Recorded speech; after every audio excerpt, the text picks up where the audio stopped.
maintenance of peace and security of Ukraine. The agenda is adopted. In accordance with Rule 37 of the Council's Provisional Rules of Procedure, I invite the representatives of Lithuania, Poland, Romania, Sweden, and Ukraine to participate in this meeting. It is so decided. In accordance with Rule 39 of the Council's Provisional Rules of Procedure, I invite the following briefers to participate in this meeting. Mr. Khaled Hhiari, Assistant Secretary General, Departments of Political and Peacebuilding Affairs and Peace Operations, and Ms. Джойс Мсуя, Assistant Secretary General for Humanitarian Affairs and Deputy Emergency Relief Coordinator. It is so decided.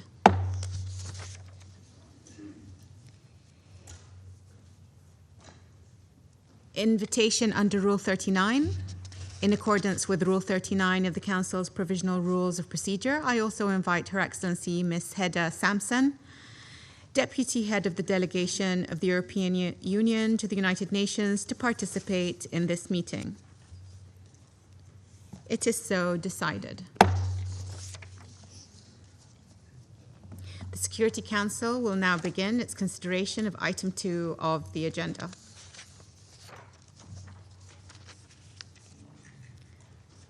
I now give the floor to Mr. Khaled Hhiari. Madam President, since we last briefed this Council on developments in Ukraine, we have seen an alarming escalation of fightings, while there was no significant diplomatic progress. Russian attacks continue to intensify, with mounting civilian casualties and devastation across Ukraine. On 9th of April, following Ukraine's earlier proposal of an Easter ceasefire, the Russian Federation announced a 32-hour Easter truce from 11 to 12 April. Ukraine responded that it would reciprocate. We welcome initiatives, even a limited one, that would bring respite for the civilian population. We regret, however, that this temporary pause in fighting that could have allowed the peaceful celebration of Orthodox Easter was not respected. Hostilities close to the front lines and resulting civilian casualties were reported throughout the holiday weekend. Attacks quickly escalated thereafter. 3 consecutive nights of Russian aerial strikes between 13 and 16 of April targeted multiple regions across Ukraine and resulted in dozens of civilians killed and injured.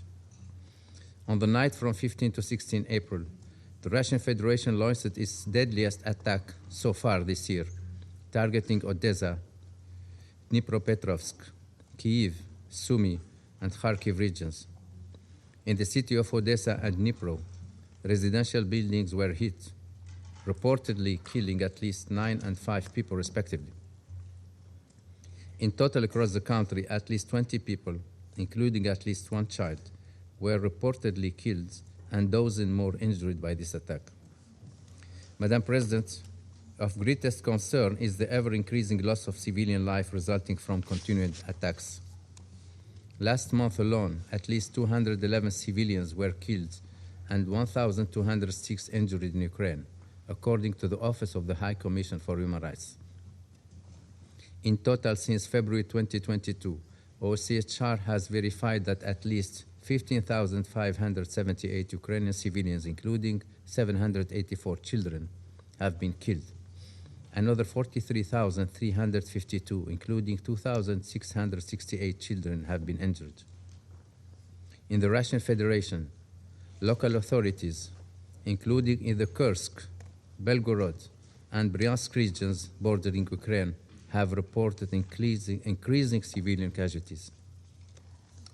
In one of the latest incidents on 16 April, a woman and a teenage girl were reportedly killed in an Ukrainian strike in Krasnodar region of the Russian Federation. Madam President, Ukraine's critical civilian infrastructure continues to be hit. Ukraine's Danube and Black Sea ports were reportedly targeted over the past month. These ports are critical to enable the export of Ukraine agricultural products, at a time of increasing concern over global food insecurity. Russian attacks on Ukraine's railway infrastructure have also continued, including today. In central Lviv, UNESCO heritage sites have once again come under fire. As of March 2026, UNESCO has verified damage to a total of 519 cultural sites since the start of the war. Civilian and energy infrastructure in the Russian Federation has also reportedly been hit during this period. Attacks on civilians and civilian infrastructure are clearly prohibited under international humanitarian law. They must stop immediately, wherever they occur. Madam President, we welcome the exchange of prisoners of war that brought at home 175 service members and 7 civilians from each side on 11 April. 163 of the returned Ukrainians has reportedly been held captive since 2022. In interviews conducted by Office of High Commissioner for Human Rights, many recently released Ukrainian prisoners reported that instances of torture has decreased or ceased in 2025 and 2026. However, all of them say that they had been subject to torture or ill treatment during their captivity. We remind each side of their obligations under international humanitarian law in their treatment of prisoners of war. And we again urge the Russian Federation to grant the United Nations unimpeded access to all detainees. The latest prisoner exchange was the 72nd since the start of the war. We commend all involved in facilitating these exchanges and urge the efforts to continue for the sake of those held captive and their relatives. Madam President, we urge all involved to redouble their efforts to return all deported and forcibly transferred Ukrainian children. The United Nations is committed to supporting this critical and urgent work. As part of these efforts and the implementation of her mandate, the Special Representative of the Secretary General for Children and Armed Conflict has just concluded her first visit to Ukraine. Madam President, on Sunday, 26 April, we will mark 40 years since the devastating Chernobyl disaster, the most serious nuclear accident to ever occur, the impact of which is still felt today. This anniversary also serves as a warning of the scale of destruction we could witness in case of another incident, intended or unintended, while the war continues to endanger Ukraine's nuclear sites, especially the Zaporizhzhia nuclear power plant, the largest nuclear facility in Europe. It is imperative that all military activities near nuclear sites cease immediately.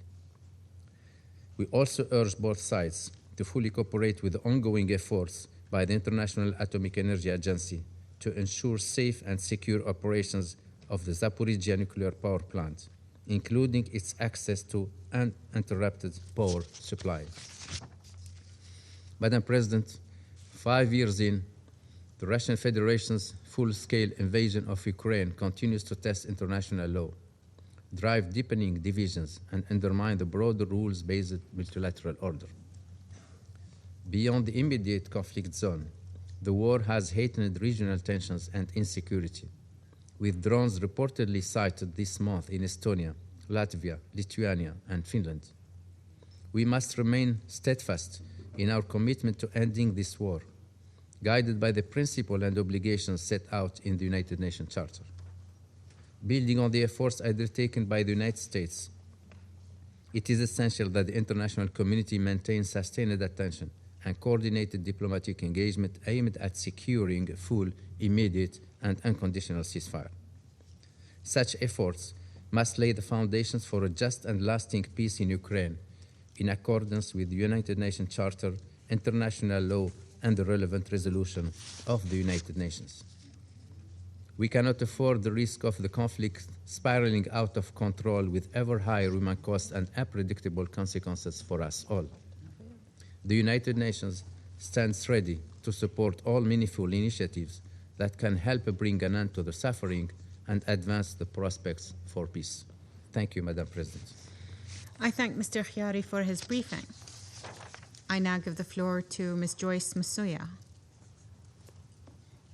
Madam President, Excellencies, building on the political and security developments outlined by my colleague, Assistant Secretary General Hіарі, let me highlight the humanitarian realities we are seeing across Ukraine.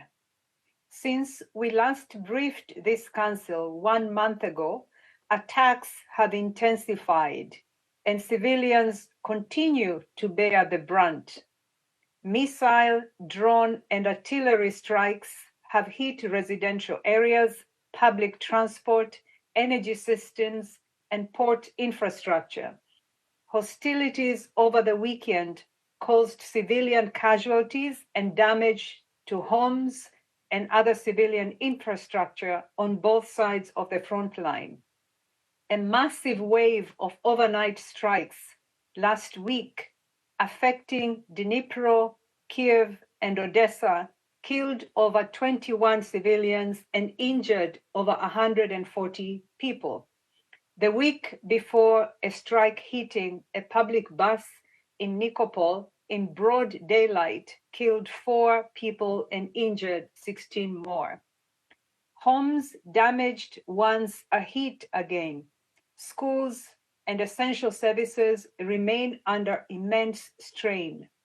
Damage to energy infrastructure has created a systemic shock, disrupting electricity, water, heating, and essential services on which millions depend.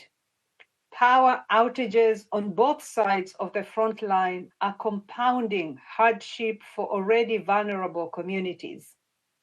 Hostilities are increasingly affecting urban residential areas.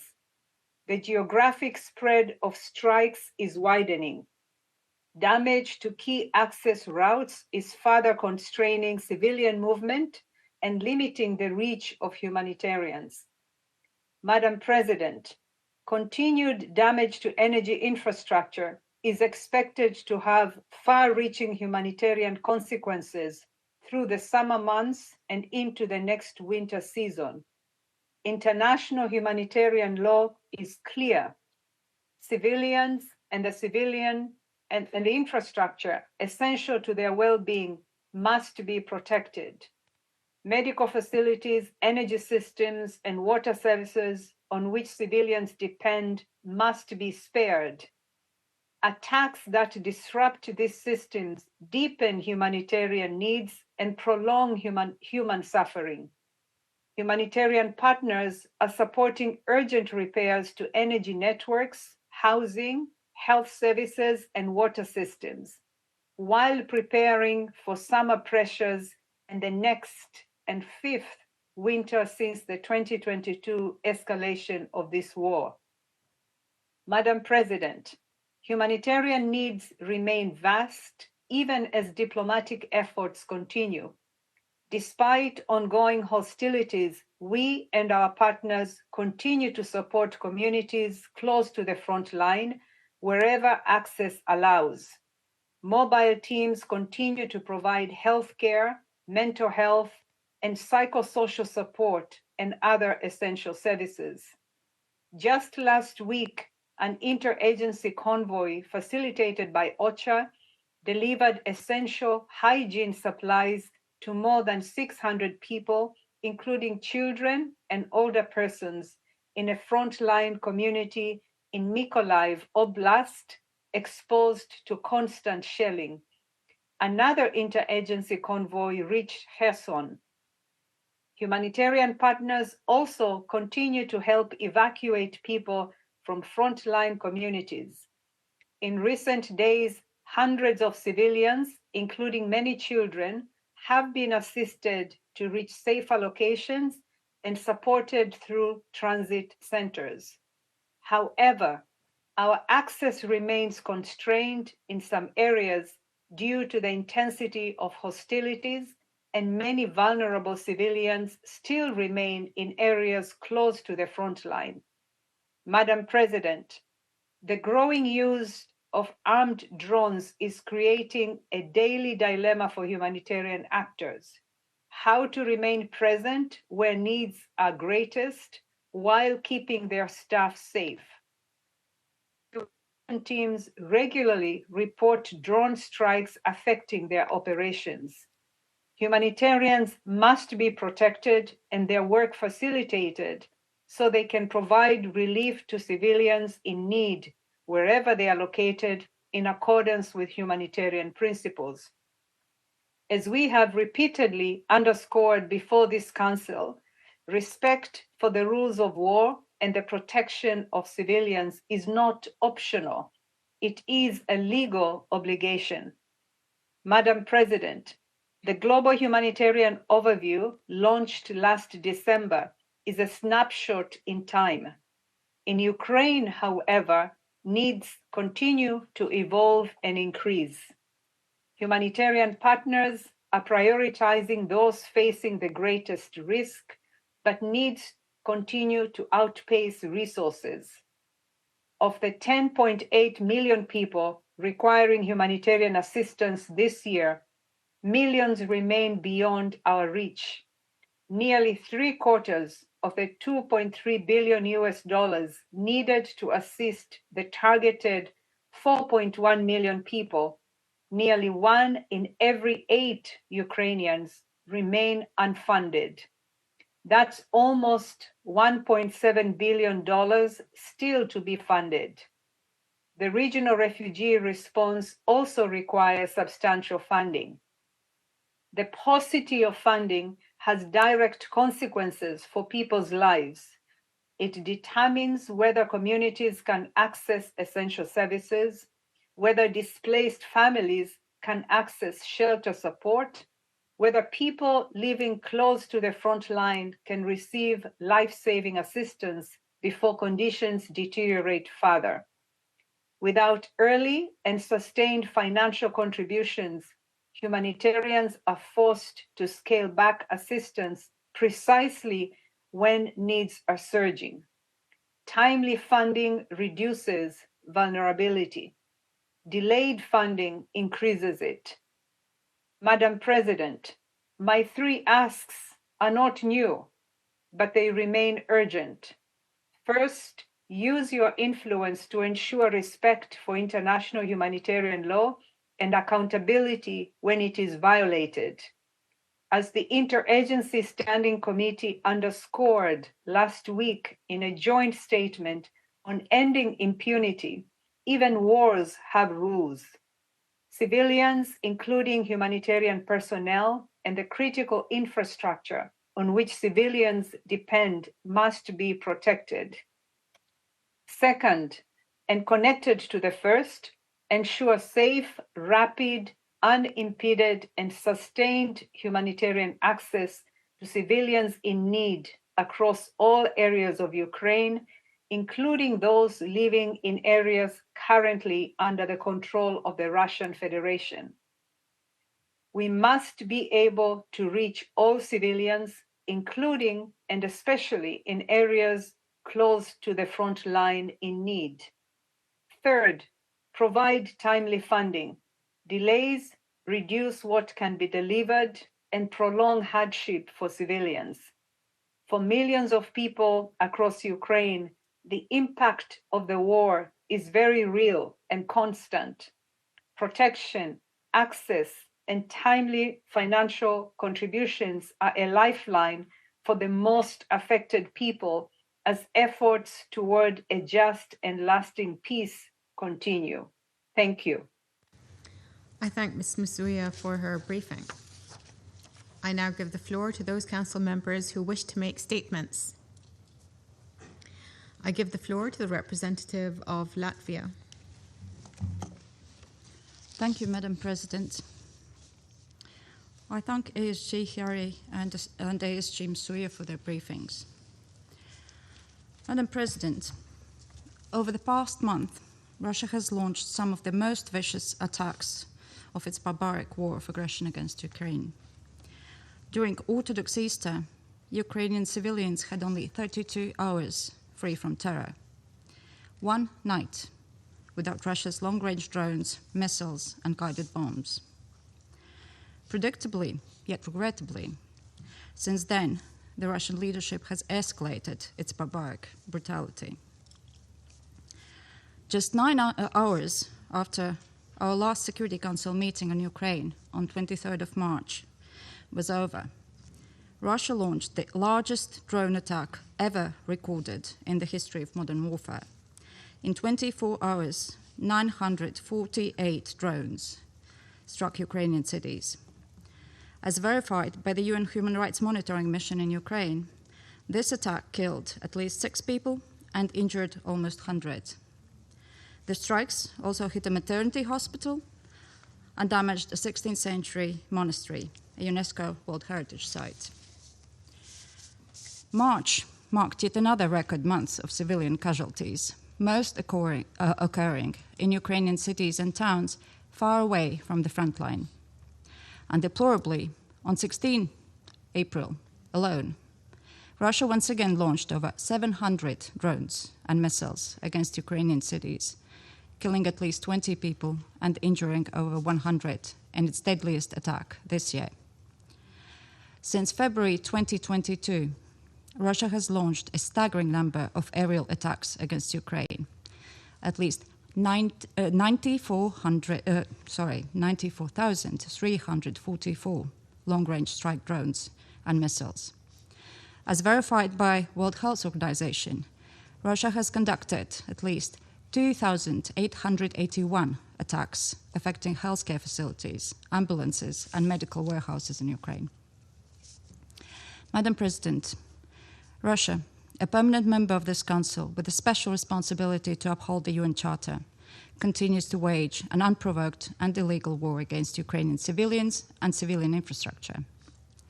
Russia is deliberately causing global security and economic crisis, plus enabling and assisting Iranian attacks against our GCC partners. Meanwhile, Ukraine is actively helping the Gulf countries defend themselves against attacks by Iran, the same kind of attacks Ukrainians know so well. The Kremlin can try to hide the truth about the real costs and losses of this war from the Russian people by imposing internet blackouts, banning digital platforms, and repressing independent media. But Russia cannot hide the truth from the world. The world knows the imperial motives and the brutal reality of Russia's war. This is shown by the widespread support for Ukraine's General Assembly resolution on the 4th anniversary of Russia's full-scale invasion. Madam President, let Russia and its allies remember accountability for all atrocities is not optional. It doesn't have an expiration date. And Latvia is committed to being one of the founding members of the Special Tribunal for the Crime of Aggression against Ukraine, as well as the International Claims Commission for Ukraine. 20 countries in total have already committed to joining the Special Tribunal, and we urge all countries to defend the fundamental principles of international law and demand accountability. Russia continues to deny access to the United Nations and independent monitors to the occupied territories in Ukraine and to Russia itself. The available verified reporting documents the grave and systematic crimes committed against Ukrainian civilians and prisoners of war. These weeks, the whole UN celebrates the indigenous peoples. And I would like to draw attention to the Crimean Tatars, the indigenous peoples of the occupied Crimean Peninsula in Ukraine. This Muslim community already faced mass deportations by the Soviet regime. Thousands of them returned to a free Ukraine and a free Crimea. But this all changed in 2014. They are facing ethnic, political, and religious persecution and currently make up the majority of the political prisoners in Crimea. To conclude, Madam President, Russia's war is an imperial war. It is a war against the Ukrainian nation and its freedom. It is aimed at destroying the Ukrainian state, culture, history, and language. Russia can end this war and the civilian suffering immediately. If Ukraine stopped defending itself, it would be the end of Ukraine. This is why Latvia firmly stands with Ukraine, its sovereignty, political independence, and territorial integrity. Latvia supports all peace efforts, especially under the leadership of the United States and European countries, to bring just and lasting peace in line with the UN Charter. An immediate, full, and unconditional ceasefire is the first step. and we call on all countries to exert maximum pressure on Russia so it meaningfully engages in the peace process. And thank you. I thank the representative of Latvia for the statement. I now give the floor to the representative of Denmark. Thank you, Madam President. And let me thank Assistant Secretary General Hіарі and Assistant Secretary General Msуя for their briefings.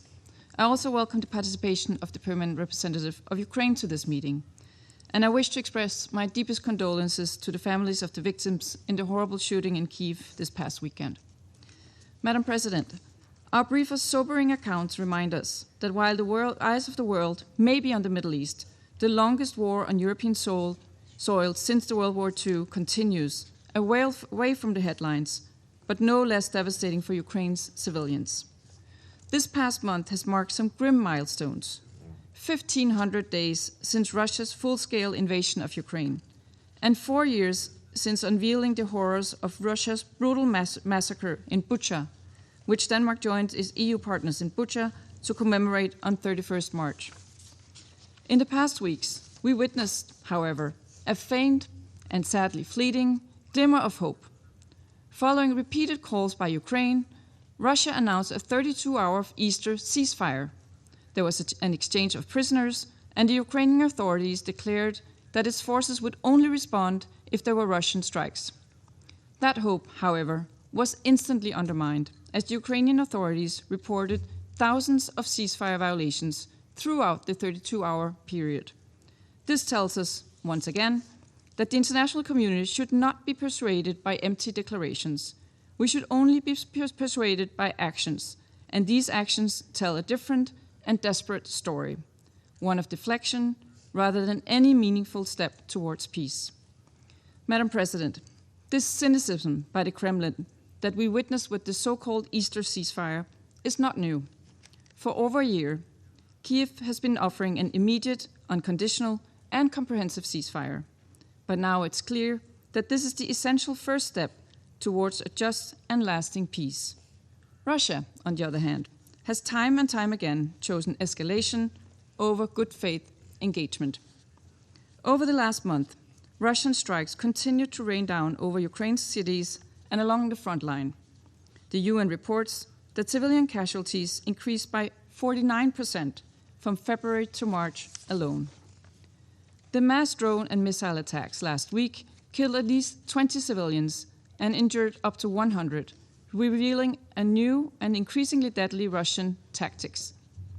Drones with jet engines and daytime attacks immediately following nighttime attacks, making the strikes on heavily populated areas even more deadly.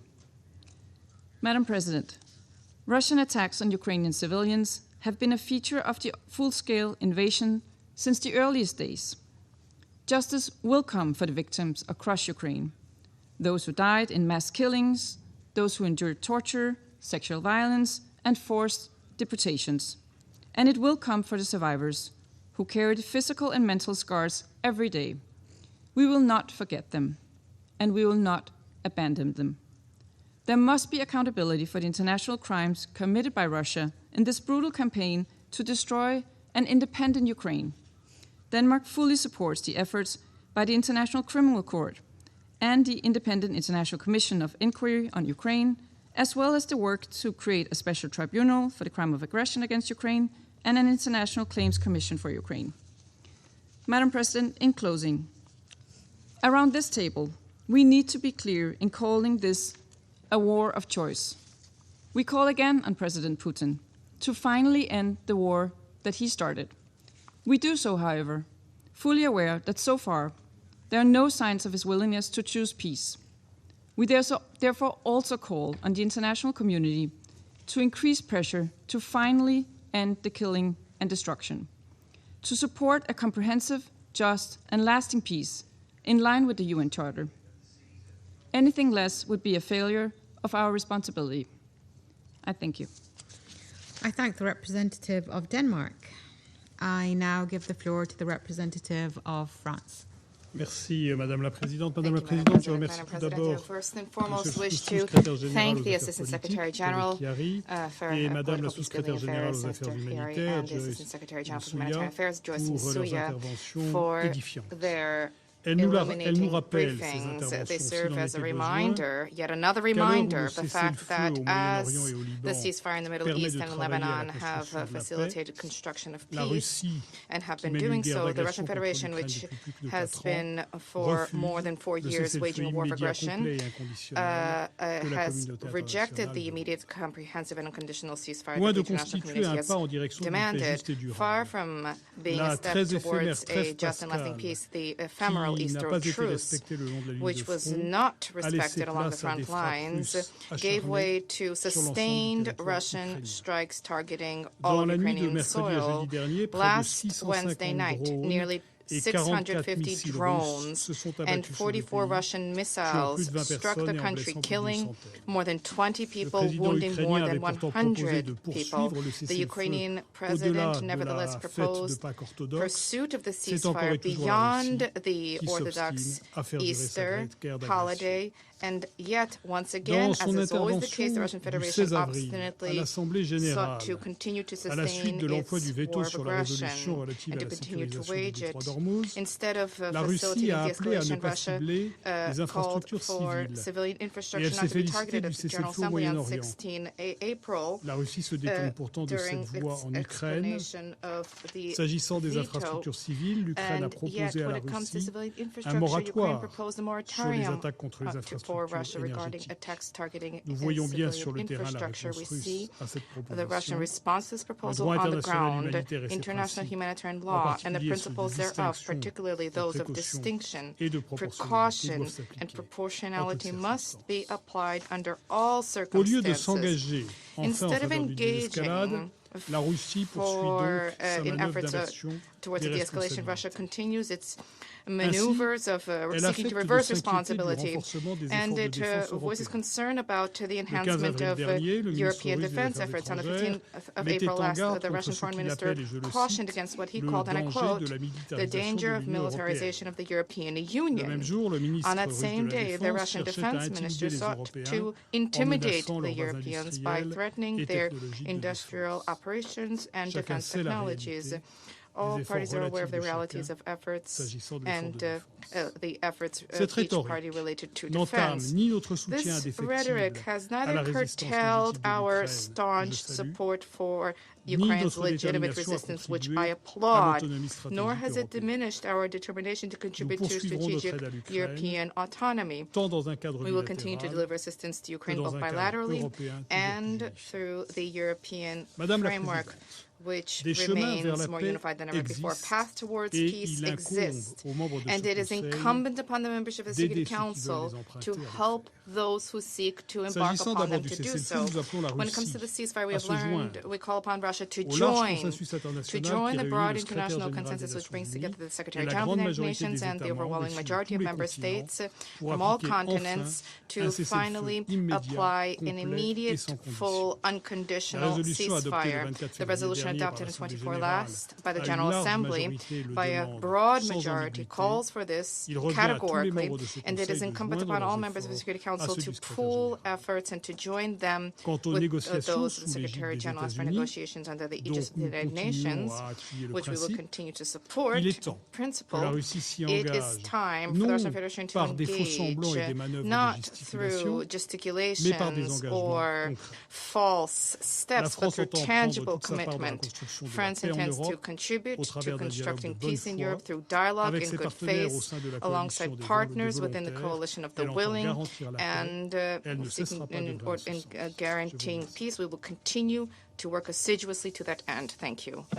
I thank the representative of France for the statement. I now give the floor to the representative of Greece. Thank you, Madam President. I would like to start by thanking Assistant Secretary General Hіарі and Assistant Secretary General Msуя for their comprehensive and insightful remarks. I also welcome the presence of Ukraine in this meeting. Madam President, Greece, along with the overwhelming majority of the UN membership, has repeatedly called on Russia to put an end to its war of aggression against Ukraine.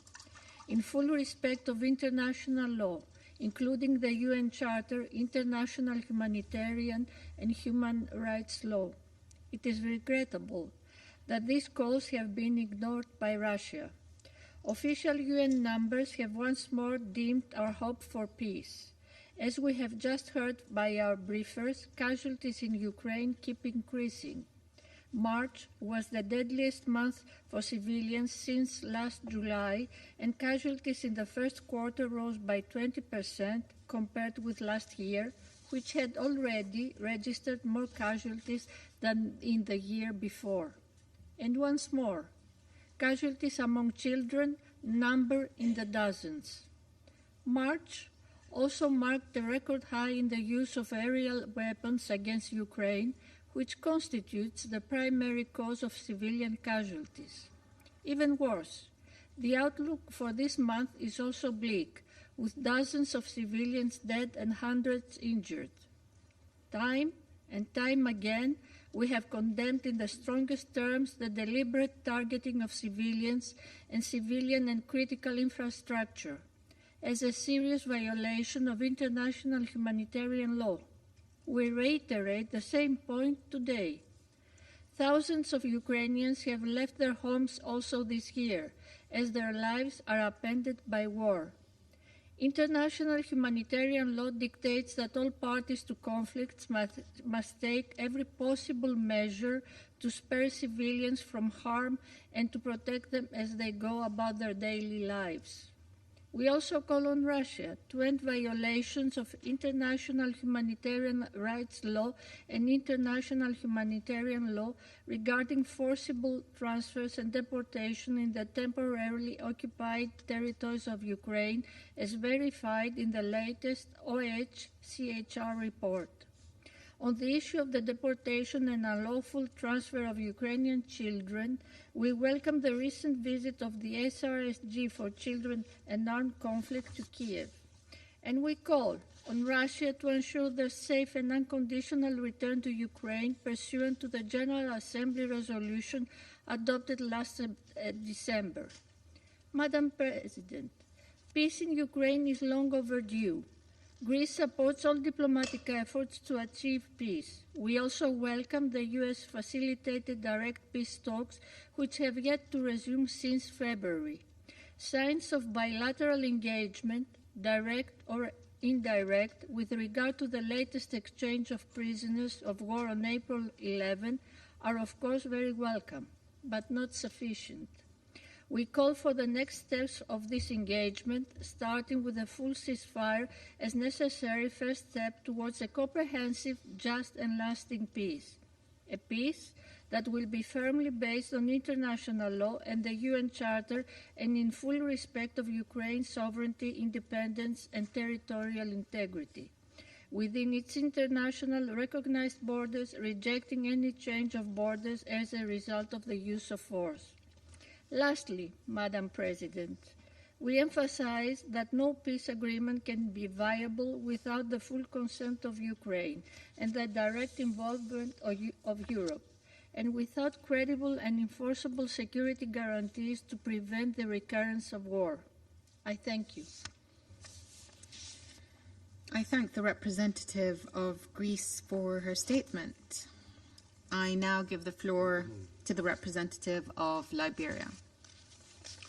Thank you. Thank you, Madam President. I will be brief, intentionally so. After years of meetings, length is no longer our problem. Clarity is.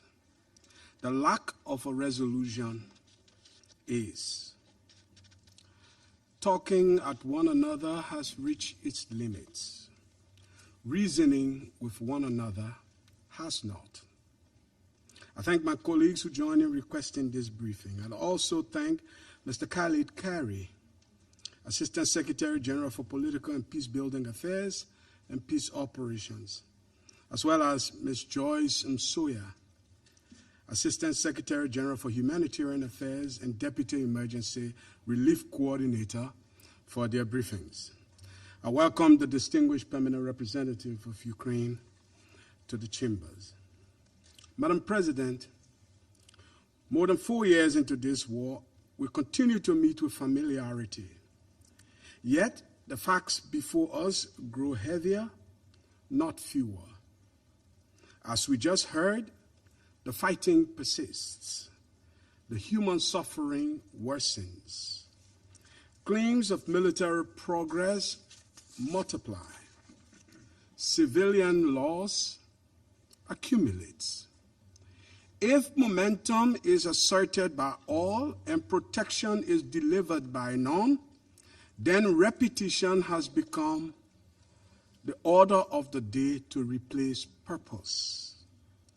Critical infrastructure is not merely damaged, it is repeatedly disabled. Energy systems are struck. Water systems are rendered unreliable. Cities are left in mourning.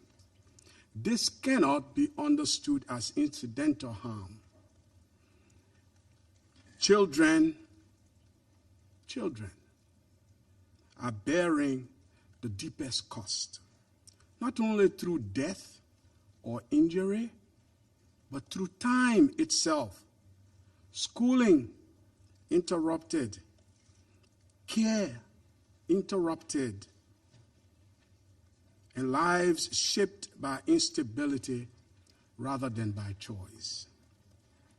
Recent declarations of restraint have offered no relief on the ground. What has been presented as pause has coincided with continued strikes. What has been described as openness to peace has produced no corresponding protection for civilians. These contradictions matter not rhetorically, but legally and institutionally. International humanitarian law does not permit deliberate or indiscriminate attacks on civilians. This council cannot preserve credibility by acknowledging war and human suffering while treating its continuation as inevitable. Liberia draws from hard experience. When peace is delayed, restraint becomes more, not less urgent. When resolution is blocked, harm must still be constrained. Because territory asserted through ruins proves nothing, strength demonstrated through suffering proves nothing. And endurance, mistaken for strategy, proves nothing at all. Madam President, if this council cannot bring the war to an end, it must still insist that its human cost, which the briefers have reminded us about today, is neither acceptable nor unchangeable. To do otherwise is not neutrality, it is withdrawal from responsibility. That is a line that this council should not cross. I thank you for your kind attention. I thank the representative of Liberia for the statement. I now give the floor to the representative of the United Kingdom. Thank you, President. I thank ASG Hіарі and ASG Msуя for their briefings, and I welcome the participation of the permanent representative of Ukraine at our meeting today. President, the Council meets today because Russia continues to violate the Charter it is bound to uphold. Russia's invasion of Ukraine was not forced. It was, and continues to be, a deliberate act of aggression intended to erase another state's identity. In recent weeks, Russia has continued to subject Ukrainian cities to drone and missile strikes in civilian areas.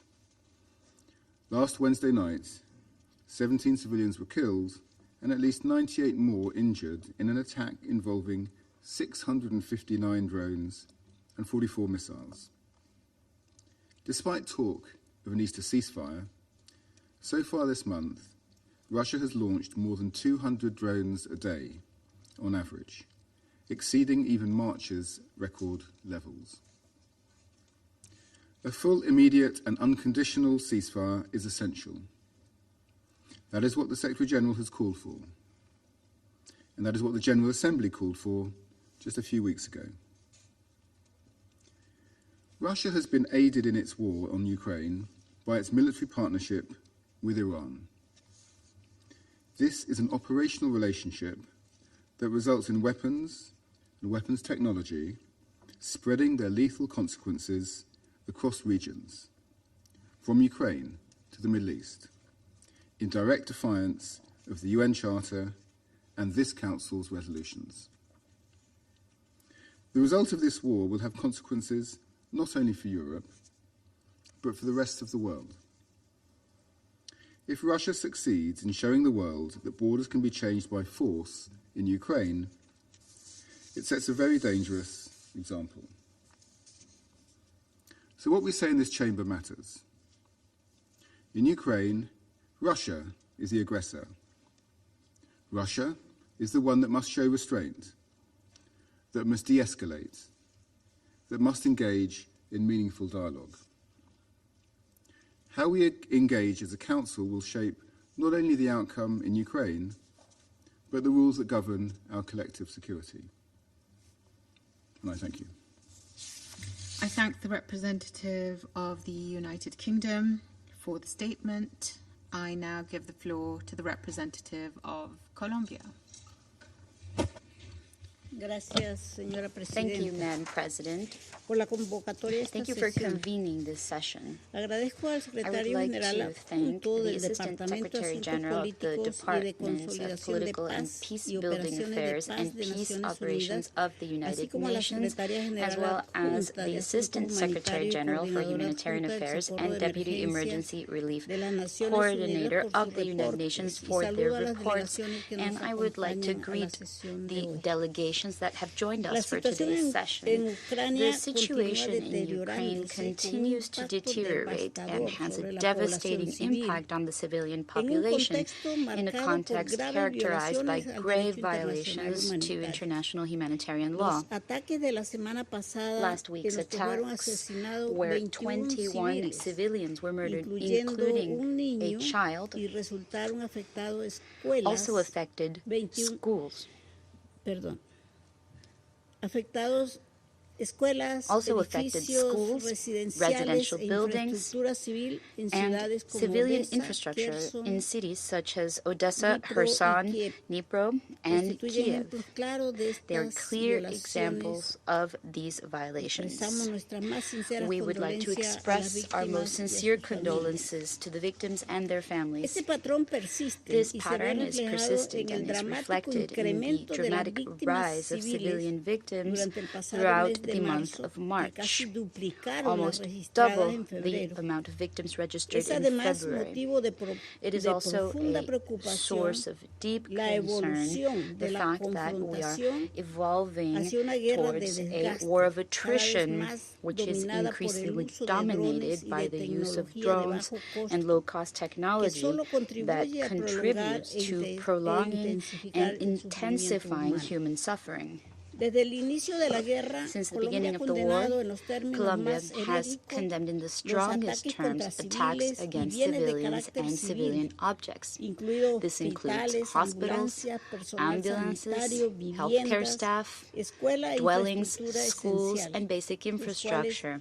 This is all strictly prohibited by IHL. Today, we are compelled to once again remind all the parties their obligation to respect and protect the civilian population as well as civilian objects that are indispensable for their survival. We demand that these actions cease immediately. Madam President, Colombia has taken note of the Easter ceasefire agreed last weekend. The truce represents an opportunity to advance toward peace.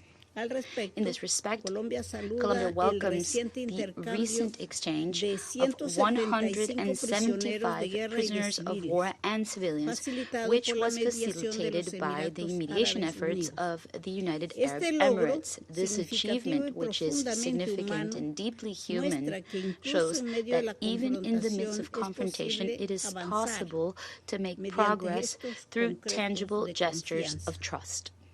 We underline the importance of these humanitarian actions as useful measures to rebuild trust and strengthen existing pathways for dialogue.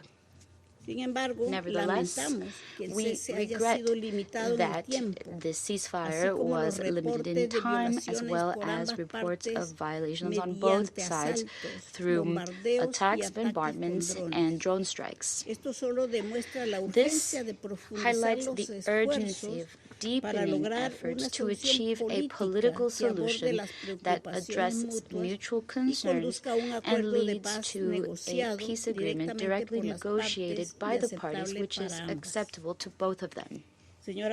Madam President, Colombia once again reiterates our deep concern over the prolonged conflict and its consequences. From the very beginning, we have called for an immediate and complete ceasefire, and today we reiterate that call firmly. We urge all parties to return to the path of diplomacy, to broaden mediation efforts, and to prioritize the protection of the civilian population. Peace will not come immediately, but we do believe that it is possible to steadily advance toward the end of hostilities and a lasting political solution. I thank you. I thank the representative of Colombia, and I now give the floor to the representative of Somalia. Thank you, Madam President. I thank ASG Khaled Hiyari and ASG Джойс Msуя for their comprehensive briefing. As we convene today, my delegation remains profoundly concerned by the continued deterioration of both security and humanitarian conditions in Ukraine. The continued hostilities serve only to prolong human suffering and further diminish prospects for sustainable peace. We are concerned by the continuous escalation of military action affecting civilian and civilian infrastructure. The protection of civilians, particularly the most vulnerable, and the preservation of schools, hospitals, and homes are enshrined obligations in international humanitarian law. My delegation reiterates that all parties must prioritize de-escalation, exercise utmost restraint, and uphold these principles without exception. Madam President, in this spirit, we welcome the continued exchange of prisoners of war, including the recent repatriation of 175 individuals. Such humanitarian milestones serve as essential confidence-building measures and remind us that amidst of a deep division, cooperation remains possible. We remain convinced that there is no military solution to this conflict. Dialogue and diplomacy remain the sole viable means to bring this crisis to an end. In this regard, we note the ongoing international diplomatic initiatives, including those led by the United States. These engagements represent vital steps toward de-escalation, and we hope they will lay the ground for a constructive and durable path forward. Madam President, a durable and just resolution must address the underlying root causes of the conflict and be consistent with the purpose and principles of the United Nations Charter. Lasting peace will require compromise, confidence-building measures, and shared vision of common and sustainable security. In closing, Madam President, my delegation reaffirms its unwavering support for all diplomatic efforts aimed at achieving a resolution that restores peace, security, and stability. The people of Ukraine and all those affected by this conflict deserve a future defined by prosperity and dignity. I thank you. I thank the representative of Somalia for the statement. I now give the floor to the representative of the United States. Thank you, Madam President, and thank you, Assistant Secretary General Hіарі, sir, for your briefing, and Assistant Secretary General Msуя for your briefing. And a special welcome to our friend Ukraine as they join us in the Council today. From the day he returned to office, President Trump made it clear that he is determined to end the Russia-Ukraine war, as it has only brought death and destruction. The United States continues to push for a negotiated and durable end to the war to stop the bloodshed. This commitment remains a hallmark of President Trump's determination to end the monstrosity of this continued carnage. We saw negotiations produce concrete results less than 2 weeks ago when Russia and Ukraine agreed to exchange 175 prisoners and additional civilians.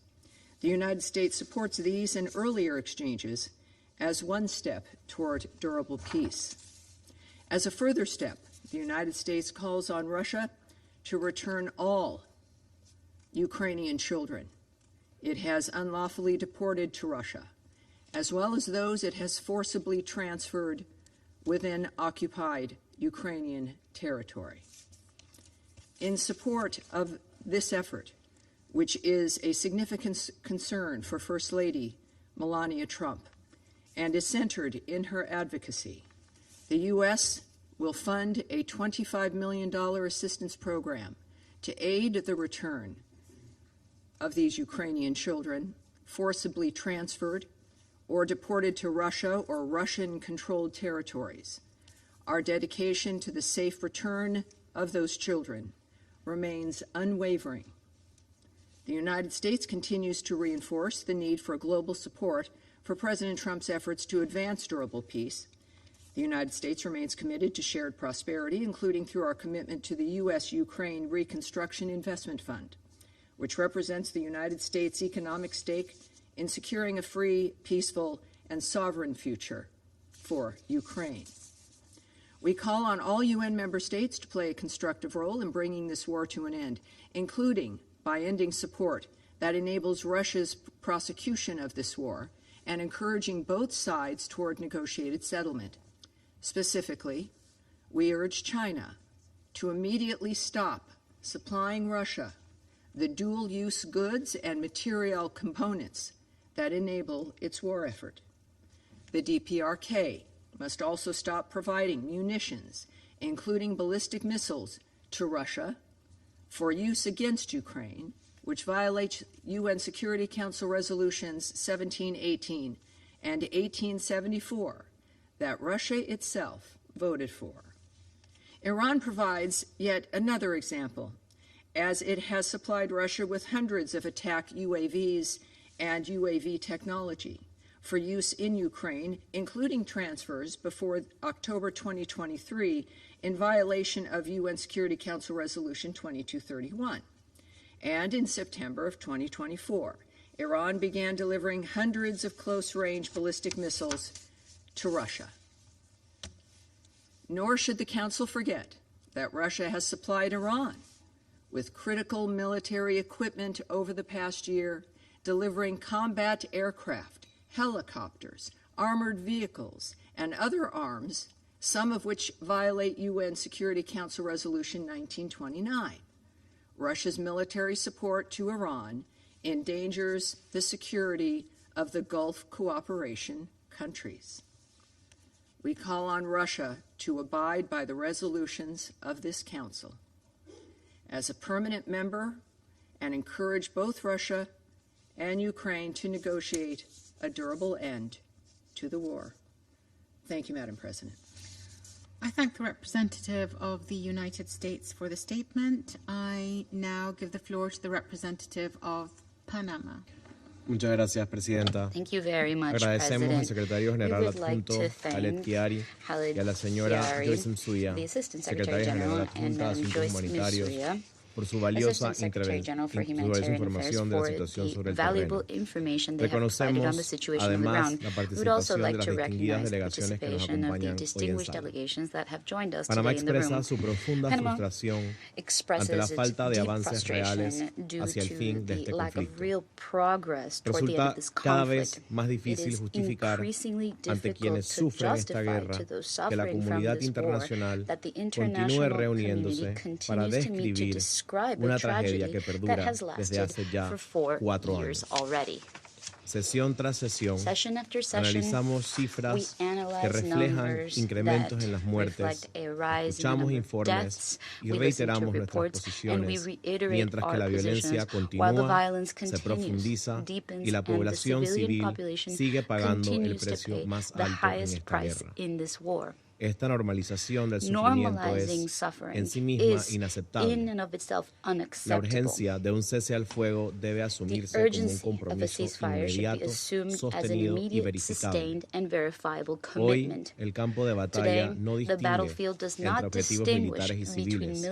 El uso creciente de misiles, drones de largo y corto alcance y ataques masivos contra zonas urbanas demuestra una peligrosa normalización de ataques contra la infraestructura civil.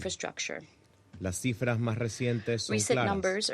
Desde febrero del 2022, más de 15.000 civiles han perdido la vida y más de 43.000 han resultado heridos. Solo en los primeros meses del 2026, la violencia ha aumentado un 20% respecto al año anterior. Panamá reitera su condena a toda violación del derecho internacional humanitario y de los derechos humanos. Cualquier ataque contra la población civil y el personal humanitario es una grave afrenta a los principios más básicos de humanidad. Una realidad que desafortunadamente ya no distingue fronteras. Por otro lado, deseamos subrayar que la protección de la niñez debe mantenerse como una prioridad transversal en todos los contextos del conflicto armado. Los niños y niñas son siempre las víctimas más vulnerables de la guerra. Sufren de desplazamientos forzados, interrupción en su educación, separación familiar, afectaciones a su salud física y mental y riesgos graves de violencia, explotación y reclutamiento. Integrar la protección de la niñez en los esfuerzos diplomáticos, humanitarios y políticos orientados a la paz no es solamente una obligación jurídica, sino también una inversión indispensable para la estabilidad futura de las sociedades afectadas por este conflicto. Ningún proceso de paz puede considerarse sostenible si no colocamos la niñez en el centro de sus prioridades. Señor presidente, debemos redoblar esfuerzos con el fin de prevenir que este conflicto se convierta en un ejercicio de desgaste indefinido, donde la inercia sustituya a la voluntad política real y donde el sufrimiento humano quede subordinado a cálculos geopolíticos. Panamá reitera su llamado inequívoco. Es momento de pasar de las palabras a los hechos y es preciso avanzar en el diálogo constante basado en el respeto a la soberanía y a la integridad territorial de los estados. I thank the representative of Panama for the statement. I now give the floor to the representative of Pakistan. Thank you, Madam President. I thank ASG Khaled Hhiari and ASG Джойс Msуя for their briefings. The conflict in Ukraine, now into its fifth year, remains a source of consternation for the international community. We remain deeply perturbed by the continuation of hostilities, adding to the misery of those affected by this conflict, and further worsening the already dire humanitarian situation. As we have repeatedly said, such actions not only perpetuate the conflict, but also undermine trust and the ongoing efforts for peace. Protecting civilians and civilian infrastructure is a fundamental obligation and the foundation of the principles of international humanitarian law, which must be upheld fully by all parties. We take positive note of the announcement of an Easter ceasefire by both Russia and Ukraine. We also commend the two sides for the recent exchange of prisoners of war, duly facilitated by the UAE. We view these steps as enablers to create conditions necessary for achieving lasting peace. We encourage both sides to continue to build on this momentum to advance the cause of peace. President, from the outset, Pakistan's position on the Ukraine conflict has been anchored in an unwavering conviction the supremacy of dialogue as the only viable path for lasting peace. Now, more than ever before, the overwhelming global opinion is on the side of ending this conflict through peaceful means. This can only be achieved through a sustained, meaningful, and structured dialogue. We remain hopeful that the current pause in the dialogue process between Russia and Ukraine is momentary and will resume at an early date. We are also confident that both sides would make full use of the diplomacy, demonstrate genuine political will, and engage meaningfully and constructively to make strides for a just and lasting settlement of this conflict. That is mutually acceptable to all sides, corresponds to the legitimate security interests of the parties, is in line with the UN Charter, international law, and the relevant multilateral agreements. Towards this end, Pakistan stands ready to support all efforts aimed at resolving this issue peacefully in a comprehensive and durable manner. I thank you. I thank the representative of Pakistan for his statement. I now give the floor to the representative of the Democratic Republic of the Congo. Madam President, the DRC welcomes the convening of this emergency meeting dedicated to the situation in Ukraine.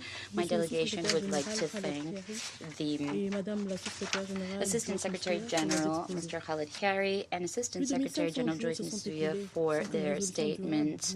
Over 1,500 days have gone by without a sustainable solution for the war in Ukraine. Like other member states of the Security Council, and specifically the A3, the DRC continues to be deeply concerned due to the hostilities and the constant worsening of their human and material consequences. Beyond the immediate consequences, this conflict continues to have concerning effects well beyond its theater. It feeds into transnational dynamics of violence that affect the African continent as well. Madam President, we observed encouraging signals in mid-February when we saw a possible renewal of diplomatic efforts. However, we see that this light of hope has been tamped down due to the intensification of combat. The information referred to the Council is unequivocal. We see that the perspectives for de-escalation are farther and farther away from us due to the multiplication of strikes and the rise in the number of civilian victims. Madam President, given this reality, it's imperative to recall that these hostilities imply responsibilities for all the parties. Each attack, each counterattack, each additional escalation contributes to a human toll that is already tragic and anchors this conflict in a logic of destruction that every day makes the return to a peaceful coexistence between two nations that are sisters something that is even farther away. Human lives are destroyed every day. Families disappear. Cities are emptied out. Fear and precarity have today become the common denominator for an entire generation, for which each day of additional war pushes away any perspective for a sustainable peace. Madam President, choosing de-escalation and the solution for this crisis cannot be delayed. The DRC reiterates its position. There is no military solution to this conflict, only a diplomatic and political exit based on dialogue, good faith, and the respect for international law, as well as international humanitarian law and the principles of the UN Charter, will allow for a sustainable end to this crisis. In this sense, we call for an effective ceasefire and the strict compliance with all commitments therein. Repeated violations of initiatives to cease the hostilities that have been recently noted compromise the perspective of being able to find a peaceful solution for the conflict and underline the urgency of reestablishing trust between the parties. President, protecting civilians should continue to be an absolute priority. It is necessary to spare the civilian populations as well as essential infrastructures, especially energy infrastructures. Their destruction directly affects the living conditions and compromises access to basic services. We also recall the need to ensure humanitarian access that is rapid, safe, and unrestricted for all people in need. To conclude, President, the DRC urges all parties to exercise more restraint and to turn to diplomacy, which continues to be the best way to install a just and credible peace that will benefit affected populations. I thank you. I thank the representative of Democratic Republic of the Congo. I give the floor to the representative of China. 主席，我感谢基亚利助理秘书长。 President, I thank ASG Hіарі and ASG Msуя for their briefings. The current international situation is undergoing profound turbulence. Regional conflicts and localized wars are occurring one after another, while the calls from the international community for peace and development are growing ever stronger. The Ukraine crisis remains protracted and difficult to resolve, and its trajectory bears on the peace and stability in Europe and the world at large. An early ceasefire and political resolution to the crisis are the shared aspiration of the international community. In light of the recent developments and the briefing just given, I will make 3 points. First, we must work to de-escalate the situation as soon as possible. A few days ago, Russia and Ukraine agreed to a ceasefire during the Orthodox Easter holiday, taking an important step towards peace together. Regrettably, during the ceasefire, both sides accused the other of violating the ceasefire and subsequently resumed large-scale military attacks against each other. The path to peace remains fraught with obstacles. China hopes that the parties to the conflicts will prioritize peace, exercise the utmost calm and restraint, work to de-escalate the situation ASAP with a view to achieve ceasefire and end the war at the earliest opportunity. Second, we must resolutely uphold the humanitarian bottom line. Recently, Russia and Ukraine carried out a new round of exchange of prisoners of war and remains of fallen soldiers, reflecting the humanitarian considerations and helping to build mutual trust. At the same time, both sides have launched attacks affecting civilian and civilian infrastructure, exacerbating already dire humanitarian situation. China expresses deep concern over this and calls on the parties to the conflict to put people first, strictly observe international humanitarian law, and adhere to the principle of necessity, distinction, and proportionality, protect civilians, the civilian infrastructure, and alleviate sufferings of civilians. Third, efforts must be made to advance peace talks. The door to dialogue on the Ukraine issue has already been opened, although the momentum of negotiations has slowed somewhat at present, and there are significant differences in the positions of the various parties. As long as we persist in talks, we will see the dawn of peace. China hopes that all relevant parties will participate in the peace process, maintain engagement and dialogue, steadily build consensus, and on the basis of fully observing the purposes and principles of UN Charter, address the root causes of the crisis, take into account the legitimate security concerns of all parties, and reach a comprehensive, lasting, and binding peace agreement. President, China's position on the Ukraine issue has always been consistent and is guided by the 4 shoulds proposed by President Xi Jinping. We will continue to uphold the objective and impartial stance, remain committed to promoting peace talks, maintain communication with all relevant parties, and play a constructive role in advancing a political resolution of the crisis. President, just now the U.S. representative once again repeated her own same old rhetorics and disseminating this information. This is totally unacceptable. I wish to reiterate that China is neither the creator of the crisis nor a party to it. In the face of the crisis, China has not stood idly by. We have not fanned the flames or sought to profit from the situation. Instead, China has consistently worked to promote the ceasefire, to end the conflict, and facilitate peace talks. China's objective and impartial position, as well as its constructive role, has been widely recognized by the international community. Justice will prevail. I also wish to point out any issue of the Ukraine issue, trying to shift the blame to China, trying to smear China is not going to work. It's not going to succeed in its attempt. As a matter of the fact, since the outbreak of the crisis, it is the United States, not China, that has long supplied weapons to the battlefield and attempted to prolong the conflict. We once again urge the United States to stop shifting the blames and to contribute more to ceasefire and to promote peace talks. Thank you, President. I thank the representative of China for the statement. I give the floor to the representative of the Russian Federation. Mr. President, today's meeting is yet another case of deja vu. The performance of this cheap, second-rate spectacle is being carried out at the Security Council by the Ukrainian and European delegations on a monthly basis. And the reasons are very clear to us. First and foremost, they cannot allow for the international community's attention to be shifted to other crises. And second, the need to conceal the panic prevailing within their own ranks.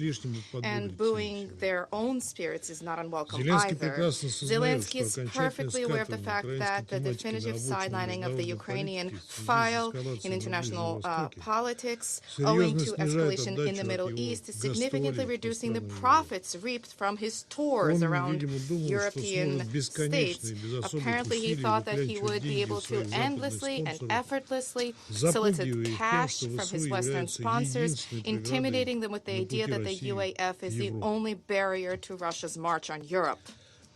Having understood that the U.S.-Israeli aggression against Iran and the grave ramifications of this crisis have reshuffled his card deck, Zelensky did not lose his bearings, and he redoubled his zealous attempts to promote Ukrainian Armed Forces battlefield experience. He did not shy away from crediting himself with imaginary achievements in security for Persian Gulf states. In his words, I quote, "Their protection required urgent expertise, urgent response.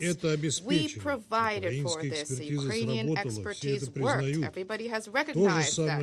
And the same is needed in Europe. Our diplomats have the corresponding requests from Asian countries, and I instructed that this be acted upon promptly. Ukrainian military personnel are participating in consultations about how the Strait of Hormuz will continue to operate." End of quote. In this alternate reality, in case you were unaware, the Kyiv regime is has single-handedly unblocked the Strait of Hormuz, exporting security throughout the world, and practically has won victory over the Russian Federation. This is nothing more than the fruit of the fantasy of the thieving head of the Ukrainian regime, which he is trying to sell to anybody who is willing to pay. First and foremost, to the current European leaders who are terminally afflicted by Russophobia, unable to adopt decisive, responsible decisions, if we can even call these people leaders, who continue to froth at the mouth as they vociferate about the resolve to continue to support Ukraine as long as necessary. However, the situation in Ukraine is dire. Ordinary Ukrainian people are refusing to fight for the blatantly corrupt leadership of the country. They are dodging the draft, they are deserting, and they are clearly rebuffing the military consignment efforts. The people those rounding up people at recruitment centers, and the radical Nazi affiliates who essentially are abducting people in order to offset the mounting losses incurred by the Ukrainian armed forces. The hunt targeting Ukrainian men is taking place in broad daylight. They are being dragged from their apartments, from their homes, from public-private transport, from hospital cots, from their workplaces. The kidnappers are even lying in wait in pharmacies and grocery stores. People are being maimed. They're being beaten nearly to death. Tear gas is being used against them, electroshocks, and even persons with disabilities and persons with serious diseases are being rounded up. This is the kind of so-called security that Zelensky is looking to export throughout the world. In reality, he is merely exporting mercenaries and weaponry, which are surfacing in conflict hotspots throughout the world. And of course, his theatrical productions largely being exported to European stages. Nor can we fail to comment on allegations against the Russian Federation alleging violations of Russian president's announced Easter truce.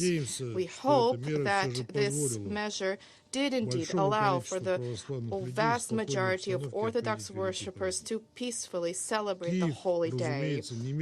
Kyiv, of course, immediately began to hurl allegations against Russia, alleging ceasefire violations. However, the Russian side verified at least 6,500 ceasefire violations by the Ukrainian armed forces. And this was merely in the 32 hours of its being in effect. And the UAF also shelled civilian objects, and there are dead and wounded civilians as a result as well. I emphasize that this measure can under no circumstances be interpreted as a prologue for a long-standing ceasefire. Russia advocates for achievement of a long-term, comprehensive resolution in such a manner as to eradicate all of the root causes of the conflict. There can be, and there must be no substitutions, palliatives, or misconceptions here.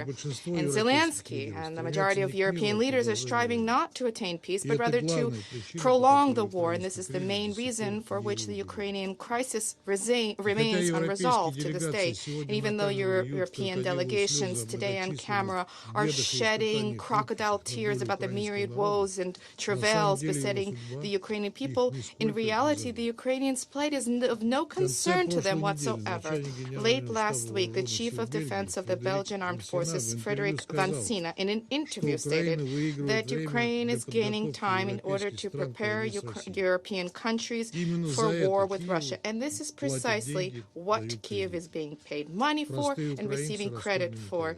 Ordinary Ukrainians are expendable, and this is essentially what the Belgian general stated. However, there are fewer and fewer of them too, and it is increasingly difficult to round them up. Therefore, the Europeans are considering and studying measures to bring back refugees, first and foremost male refugees, to Ukraine. There are large-scale weapons production initiatives underway in Europe. No effort is being spared for the Kyiv regime to hang on another year and a half to 2 years, but a respite would also be welcome in order to replenish their forces, and this is precisely what they mean when they talk about ceasefire. There is no sensible political force in Kyiv that can counter this cannibalistic design, and the current Ukrainian leaders continue to blindly do his bidding. Not only is this guaranteeing that he stays in power, but also guarantees his personal enrichment. And yet the conclusion of this script, drafted by the collective West, will be exceedingly tragic. Thank you. I thank the representative of the Russian Federation for the statement. I shall now make a statement in my capacity as a representative of Bahrain.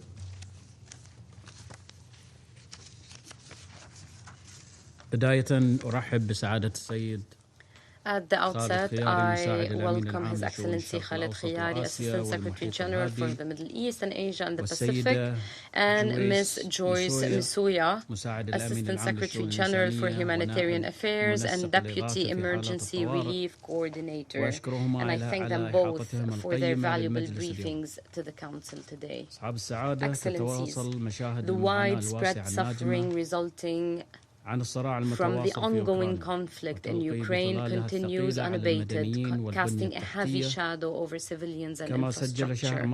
In March, there was a concerning surge in civilian casualties, a 49% increase compared to the previous month.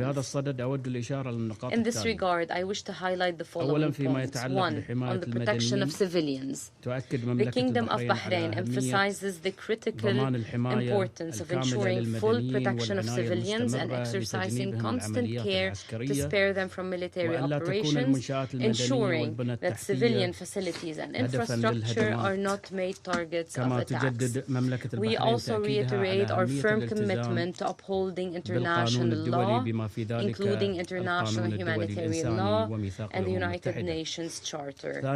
Two, on the security aspect, we regret the alarming use of drones in conflicts, a trend that saw a 70% increase in March 2026 compared to March 2025.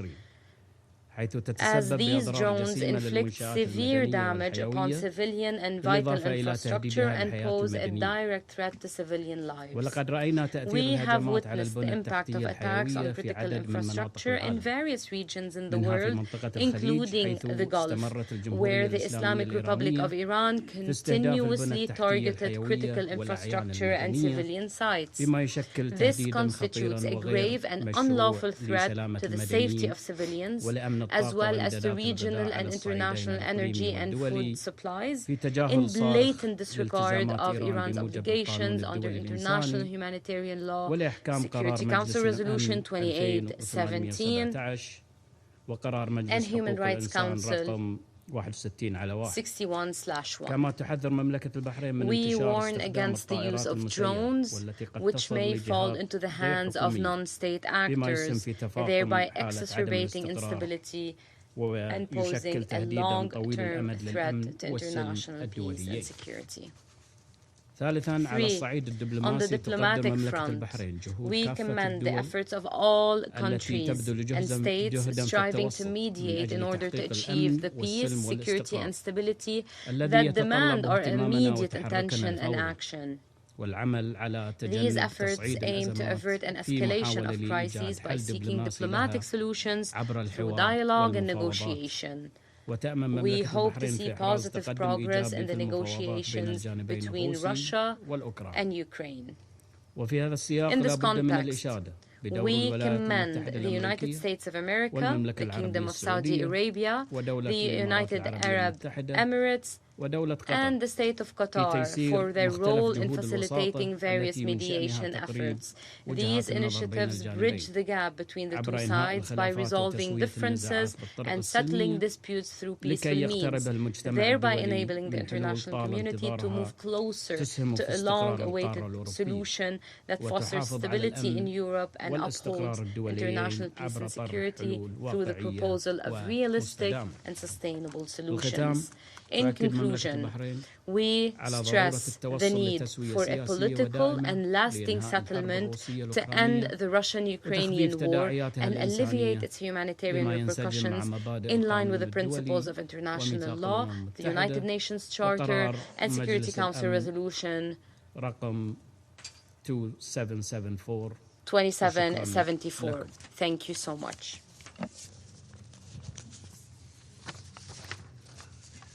I resume my function as a President of the Council.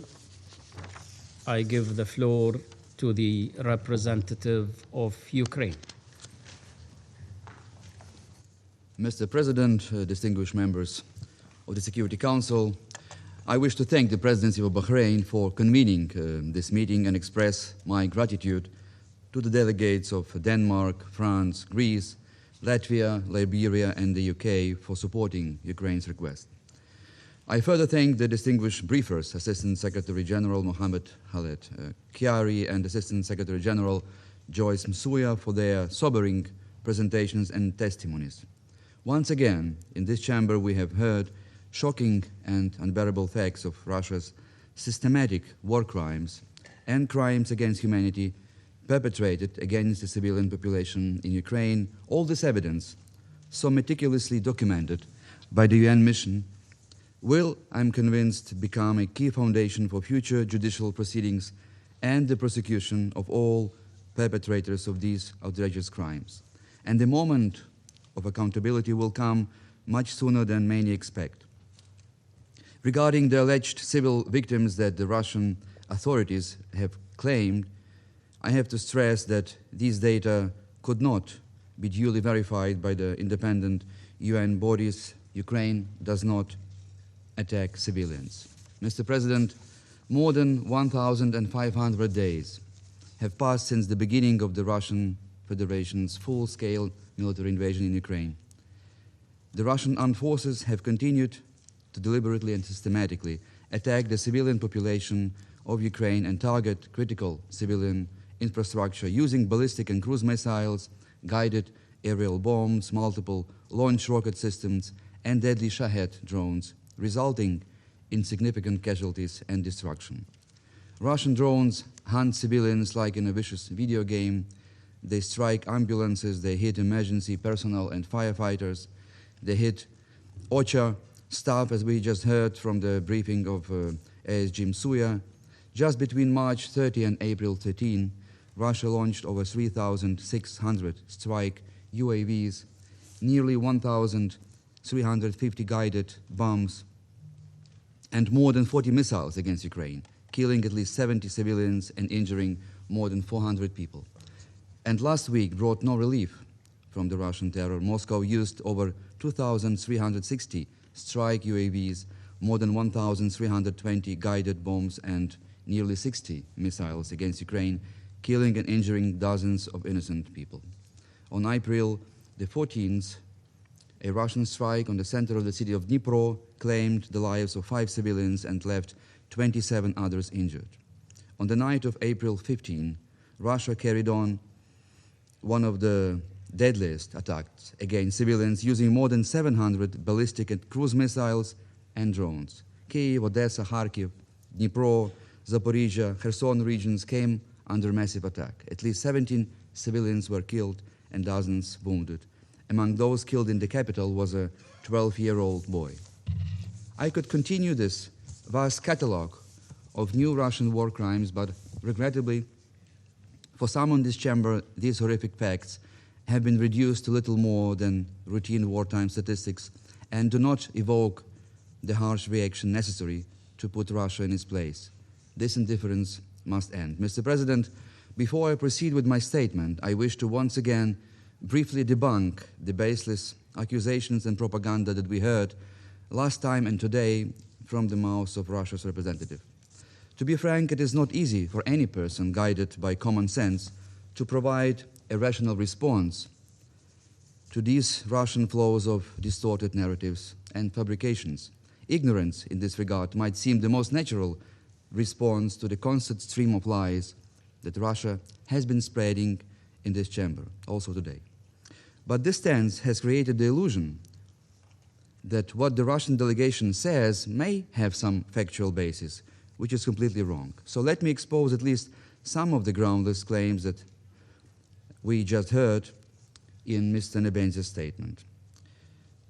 The delegate of Russia expressed concern that the president of Ukraine is allegedly too worried about the international community's attention shifting to the Middle East and therefore is actively engaging with the countries of the Gulf region. In reality, this assertion reveals something else, namely Russia's complete loss of credibility and growing irrelevance in this region. The truth is that it is Ukraine that is extending a hand of practical assistance to its partners in the Gulf, helping them protect their energy infrastructure from criminal strikes by Iranian drones and missiles supported by Russia. And it is Russia which is the main accomplice of the Tehran regime that has betrayed the Gulf countries, delivered them a knife in the back, and abused its veto right to block a crucial draft resolution on freedom of navigation in the Strait of Hormuz 2 weeks ago. Mr. President, the Russian delegate once again lamented today the alleged difficulties of mobilization in Ukraine, repeating a familiar repertoire of lies, instead of spreading disinformation about the Ukrainian army aimed at driving a wedge and sowing a division in our society. Perhaps Mr. Nebenzia should reflect on the alarming reality inside Russia's armed forces. Since the beginning of this year, Russia has been losing no fewer than 30 to 35,000 soldiers every single month. In fact, Russian battlefield losses have exceeded monthly recruitment plans achieved through contract enlistment. This reveals a growing structural crisis of Russia's manpower system. The Kremlin is increasingly struggling to attract volunteers for its vicious war of aggression despite unprecedented financial incentives. Russian regional authorities are engaged in an unsustainable bidding contest, offering ever higher signing bonuses that far exceed average incomes. Recruitment relies on coercion, pressure on vulnerable social groups, prisoners, migrant workers, recently naturalized citizens, and foreign mercenaries. Newly recruited personnel are sent directly into the high attrition assaults without adequate training. Given the casualty rise, which are unprecedented, recruits from whom Mr. Putin is sending into the mid-grinder on Ukrainian soil face an extremely short life expectancy, measured in weeks or even in days. So before lecturing others, Russia should confront the uncomfortable truth. It is not Ukraine that faces a mobilization crisis. We fight for our homeland. It is Russia that is burning through its own population. Mr. President, in my previous statement, I presented clear evidence of why Russia is going to lose this war because of its disastrous economic situation. Today I will demonstrate why Mr. Putin will fail and be defeated from the military point of view. No army since World War I has paid such an astronomical death toll for such negligible gains as Russia. According to battlefield assessments, Russia is currently losing on average 254 soldiers for every square kilometer of Ukrainian territory it still manages to occupy. To put this into historical perspective, let me remind that during the Winter War of 1939-40, an illegal aggression that was launched by the Soviet Union against Finland, the cost of human lives per square kilometer was roughly 100 times lower. This comparison illustrates a fundamental reality of this war. Russia is achieving minimal territorial gain at an extraordinary high human price. At present, Russia does not control more than 20% of the Donetsk region, territory which Mr. Putin has been demanding in the form of an ultimatum that Ukraine surrender without a fight. This is pure blackmail. We are speaking about 6,000 square kilometers. Russia demands Ukraine to abandon one of the most heavily fortified and logistically developed defensive lines. And we must not forget, first and foremost, that beyond these fortifications, there are cities and villages where Ukrainians live. How can we leave hundreds of thousands of these people to their fate to face barbarians bringing death and destruction? Taking into account the current staggering and appalling rate of Russian losses for every square kilometer of Ukrainian soil, the bloody arithmetic becomes even clearer.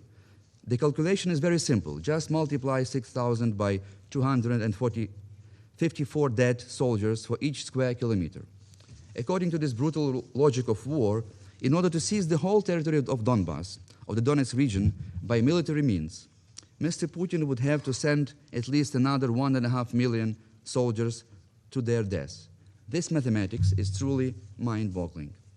In practical terms, this would effectively amount to more than doubling Russia's current human losses in this war, bringing the total beyond 3 million casualties. Even for Mr. Putin, for whom the value that he attaches to the life of his own citizens appears to be worth less than a penny or a ruble, such a figure would be catastrophic. That is why the Kremlin turned to the pseudo-negotiation tactics, trying to achieve this goal through diplomatic pressure on Ukraine.